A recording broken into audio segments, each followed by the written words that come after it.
กลับมาติดตามรับชมการนำเสนอข่าวจากห้องข่าวโทรภาพแห่งชาติลาวต่อได้มีพิธีมอบภาพและเปิดนำไส้เส้นทางจากเทศบาลเมืองไซจำพรหาด่านประเพณีน้ำอ่อนซ้ายแดนลาวเวียดนามซึ่งได้จัดขึ้นในตอนเช้าของวันที่ 12 มีนาคม 2026 ที่เทศบาลเมืองไซจำพรแขวงบริคำไซโดยการให้เกียรติเข้าร่วมของทานสอนไซศรีพันดอนนายกรัฐมนตรีเลขาพรรคแขวงบริคำไซรัฐมนตรีหัวหน้าห้องว่าการสำนักงานนายกรัฐมนตรีเอกอัครราชทูตสาธารณรัฐสังคมนิยมเวียดนามประจำสาธารณรัฐประชาธิปไตยประชาชนลาวพร้อมด้วยบรรดาการนำแขวงบริคำไซแขวงฮาติงแขวงแง่อ่านสาธารณรัฐสังคมนิยมเวียดนามและบริษัทที่ให้การช่วยเหลือถึงก่อสร้างเส้นทางดังกล่าวเส้นทางนี้มีความยาว 35 กิโลเมตรในนั้นเป็นเส้นทางปู่ยางยาว 33 กิโลเมตรและปู่เปตงยาว 2 กิโลเมตรเขตเทศบาลเมืองซึ่งเขตเส้นทางปู่ยางมีความกว้างขนาด 5.5 เมตรความกว้างบ่าทางเบื้องละ 1 เมตรรวมความกว้างของพื้นทาง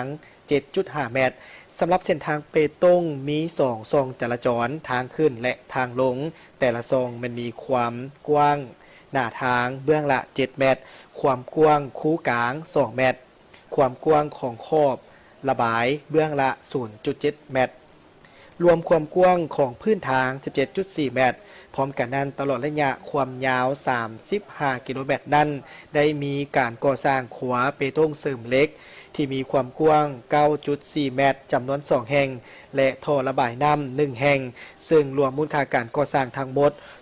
260 ตื้อกีบโดยแม่นทุนส่วนเหลือล่าจากบริษัทหุ้นส่วนลงทุนและพัฒนาพลังงานเวียดนามลาวก็คือผู้ลงทุนในกลุ่มโครงการพลังงานไฟฟ้าพลังงานลมเจืองเซินอยู่แขวงบริคำไซสำหรับระยะเวลาในการก่อสร้างแม่น6 เดือนภายหลังที่มีการมอบรับและเปิดนำไส้เส้นทางนี้อย่างเป็นทางการในโอกาสนี้ท่านคำแหวนปัญญานุวงศ์ประธานคณะกรรมการปกของแขวงบริคำไซได้มีคำเห็นแสดงความขอบใจต่อบริษัทที่ให้การช่วยเหลือทุนและก่อสร้างโครงการดังกล่าวทั้งตีราคาสูงว่าการช่วยเหลือก่อสร้างเส้นทางในครั้งนี้เป็นการประกอบส่วนอันใหญ่หลวงของบริษัทหุ้นส่วนลงทุนและพัฒนาพลังงานเวียดนามลาวเข้าในการพัฒนาเศรษฐกิจสังคมของแขวงก็คือการพัฒนาพื้นฐานโครงสร้างของเมืองไซจำพรที่ยังเป็นเมืองทุกข์ยากของแขวงอยู่ซึ่งตัดขาดจากการเดินทางเข้าออกบางระยะในฤดูฝนก่อนการก่อสร้างเส้นทางดังกล่าวกลายเป็นเมืองที่สามารถเที่ยวไปเที่ยวมาได้อย่างสะดวกสบายได้2 ฤดูเฮ็ดให้การเดินทางสู่บรรดาเมืองอ้อมข้างใช้เวลาสั้นกว่าเก่าหลายชั่วโมงประกอบส่วนเฮ็ดให้ประชาชนในท้องถิ่นดังกล่าวมีเงื่อนไขอำนวยความสะดวกในการพัฒนาชีวิตการเป็นอยู่ให้ดีขึ้น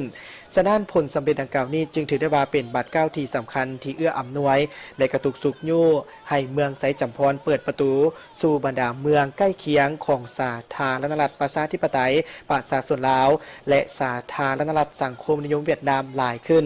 โดยเฉพาะแม่นการค้าการลงทุนการท่องเที่ยวการพัฒนาเศรษฐกิจเขตซ้ายแดนและอื่นๆโดยเชื่อมั่นว่า